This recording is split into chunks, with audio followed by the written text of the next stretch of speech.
So you have been learning how to respond differently to stress, but your spouse, your coworkers, your friends, your roommate, they haven't been listening to the same great stress busting material you have. And so their negativity, their constant complaining, their stress, you're finding it's rubbing off on you. So how can you remain at peace when others around you are all stressed out? I'll help you out today.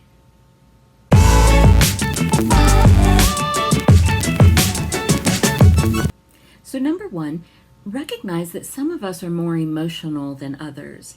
And if that's you, you might tend to carry other people's burdens. You might tend to be more apt to absorb their feelings, either out of compassion or just because you can relate, you've been there.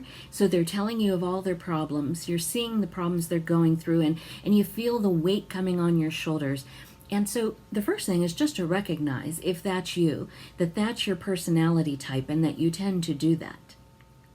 Number two, remember, it's not your responsibility to carry other people's negative emotions around with you.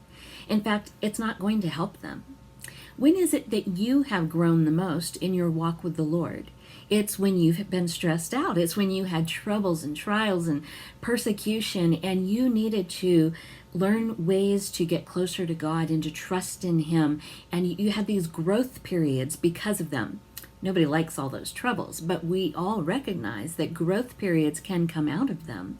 And so your friend that you're trying to carry all this negative emotion for them and help them solve all their problems, you're not helping them out because they need to have those growth periods for themselves too.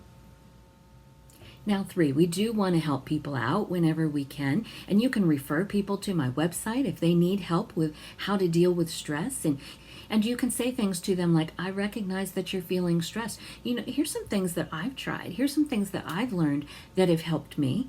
You can be a listening and compassionate ear to other people when they're complaining and they're negative, but none of that means you have to internalize it and carry any of that weight. Number four, you may have to establish some boundaries or set some limitations for your relationship with that person. Maybe you can only text with them and you can't get on a phone call where it's so much harder to get away and where they just go on and on about all of their problems. Maybe you limit the amount of time per week that you're going to spend with them. For some people, you may even need to cut them out of your life completely. And we don't go to that one first. We try to see if we can set other limitations and boundaries. Maybe you have a coworker that you need to walk up to and say, you know what? I'm not like everybody else, and I'm not going to walk on eggshells every time I'm around you just because I never know how you're going to be feeling that day. And I've done that. And I've actually been more respected because I would stand up and not let people just push me around, where I didn't internalize their negativity and allow it to affect my day. I would tell them I'm not going to put up with that. Especially if it was someone who would start swearing or yelling, hey, time out. When you're ready to talk about this in a professional manner, if you're at work or if you're at home, say, hey, I'm going to just step away for a little bit. And when you're ready to talk about this calmly, I'd be glad to talk about that with you. So you may have to establish those boundaries and limitations. Number five, offer to pray for them and mean it and do it right then. Say, let's just take care of this right now. So they're telling you about all their negativity that's going on. Instead of absorbing it, instead of feeling like you want to do something about it, but what can you do? And then carrying that burden around for hours, days, weeks, do something about it right then and pray with them. What more could you do? What more important, higher level thing could you do than praying with them right then?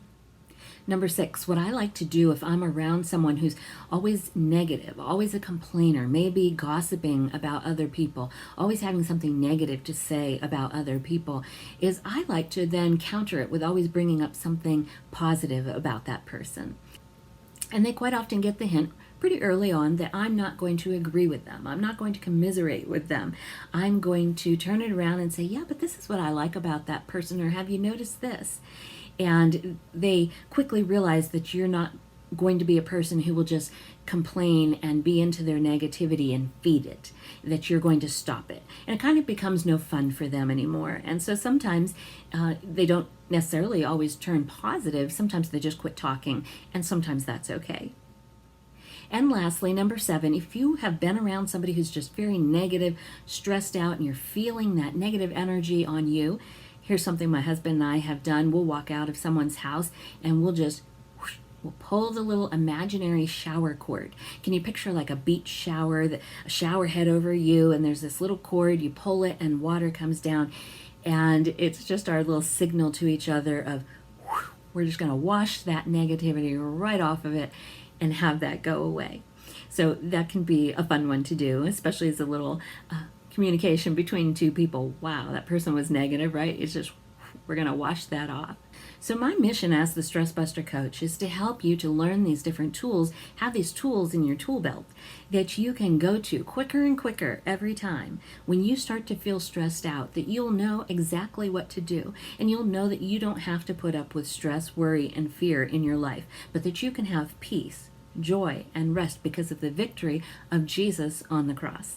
So if you found this helpful, I would ask that you would forward it to other people. And as a special thank you for doing that, I have a free gift for you down below. Until next time, I'm Donna Rickett, the Stress Buster Coach. I'm helping you to develop a stronger spirit so you can have a more joyful life.